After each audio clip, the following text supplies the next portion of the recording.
I love to travel, but I'm also on a budget. So I'm going to share with you guys my personal tips that help me save on my travel adventures. Stay tuned.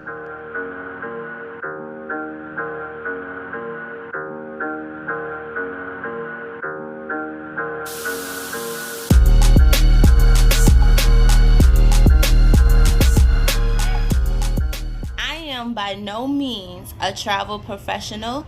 I have worked in the travel, hospitality, and tourism industry for about 15 years now, and of course I personally travel, so these are in no way professional tips. These are just tips that I have gathered in my experience. You know, take them, don't take them, it's okay, but these are my tips, okay?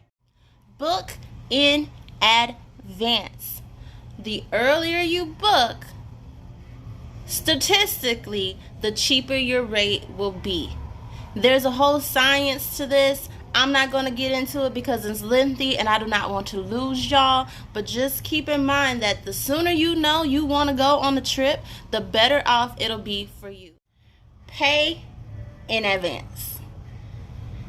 If you pay in advance, you are able to save up to 20% on your booking.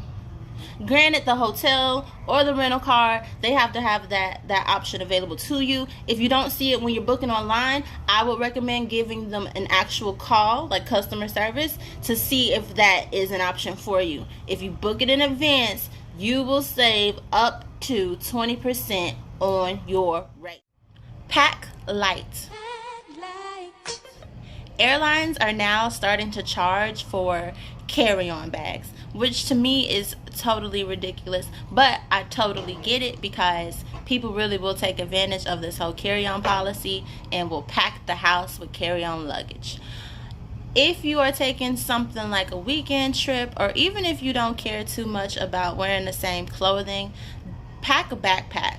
In a backpack, I'm probably able to pack about one pair of shoes and maybe like 4 outfits. They are really trying it these days with these airlines and these companies, and I get it. But for a budget person like myself, no, I'm gonna carry a backpack. Airbnb. Let me tell you something. For the most part, in most of my travels, I'm always going to stay, if I can, in an Airbnb. With Airbnbs, you have lots of options. You can rent someone's private room, you can rent someone's guest room, you can rent an apartment, you can rent a penthouse. If you're traveling in a group, Airbnbs are, to me, are going to be the best way to go. Your group is able to stay together, which of course creates more fun and more memories for you and your group. With Airbnbs, then you have the option of cooking, so that's going to save you money. Cook breakfast, cook lunch, cook dinner. Their rates are, if not lower, they're going to be about the same as a hotel room. It kind of puts you right in the middle of wherever you are, so you get a sense of the culture that goes on around that city. Try Airbnbs if you have not, or some Airbnb like situation. But if instead of hotels, I'm always going to suggest an Airbnb. You can't be afraid to die. And I know this is a funny one, or it sounds like it's funny, but what I mean by that is that you kind of have to take risks just a little bit. So for instance, Spirit Airlines, it does not have the best rap. I personally was afraid of Spirit Airlines myself, but they give you really, really, really good rates. So me and my husband were able to travel to New York from Atlanta, Georgia for $200, which is $100 per person, which to me is worth it.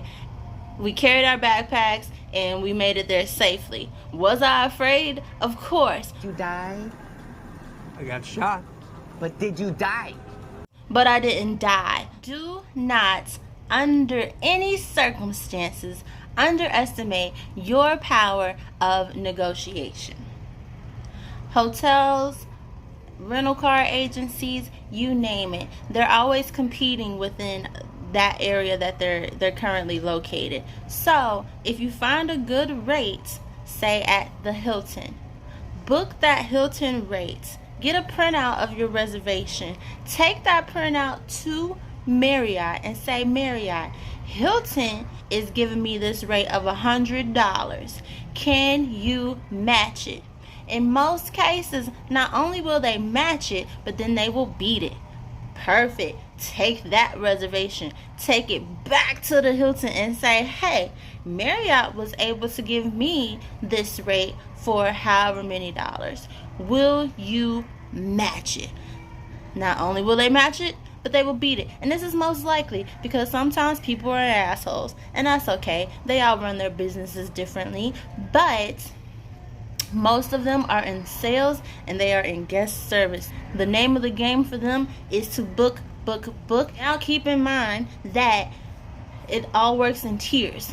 Hotels do. So you can't go to a Hampton Inn and then take that reservation and try to get that same rate at, say, the Ritz-Carlton. It doesn't work like that. You take your Hampton Inn reservation and you go to Spring Hill by Marriott or Courtyard by Marriott or Fairfield Inn by Marriott, and you negotiate that way. So it all works in tiers. Same with rental cars. You can't book an economy car at a low rate and then expect to get a premium car from the other place. It doesn't work like that. It has to be similar classes. You got it? Alright, I have no more to say at this current time. If you guys have any questions, comments, or concern, or if you have your own tips of your own, feel free to drop them in the comments so that we can discuss them. Also, don't forget to subscribe and click on that notification because I always have some shit to say. Have a good day.